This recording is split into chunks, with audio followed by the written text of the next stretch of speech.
Amin Bentahar, Bentahar.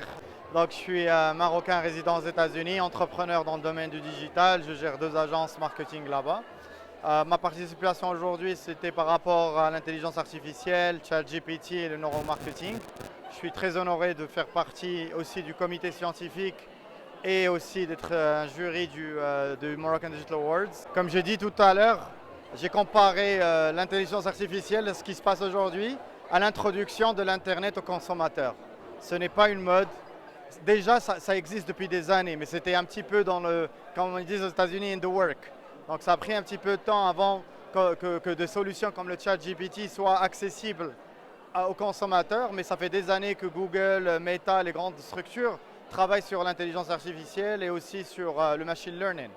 Depuis l'introduction de ChatGPT, depuis je crois en fin d'année, donc les consommateurs un petit peu partout dans le monde, ils ont été surpris qu'il y a un outil qui, comme j'ai fait l'exemple tout à l'heure dans ma présentation, qui peut même vous donner les ingrédients d'un tagine et comment préparer un tagine. Donc c'est un petit peu impressionnant qu'il y ait des outils comme ça aujourd'hui qui sont accessibles à tout le monde.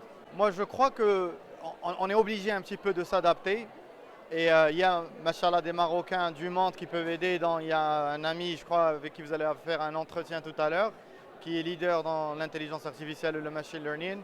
Je sais aussi qu'à Ben Guerir, il y a des programmes, ils investissent énormément dans ça.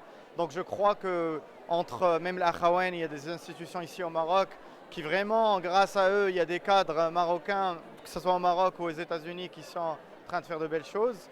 Et donc je crois qu'ils vont s'adapter et qu'on va commencer à avoir des produits, Inch'Allah, qui sont marocains, en Darija, qui sont adaptés à ce qui se passe dans le monde. Historiquement, le Maroc, on a fait de très bonnes choses, que ce soit dans le offshore, que ce soit dans certains domaines. D'ailleurs, aujourd'hui, on est en train de produire des Renault, des voitures ici au Maroc, dans l'aviation, dans plusieurs domaines. Donc, on a vraiment travaillé sur ça et ça a commencé vraiment dans l'éducation. Donc, aujourd'hui, le fait de voir qu'il y a des écoles, qu'il y a des institutions qui sont en train d'investir dans ça, donc ça veut dire que le Maroc veut devenir, on espère, un hub africain dans l'intelligence artificielle.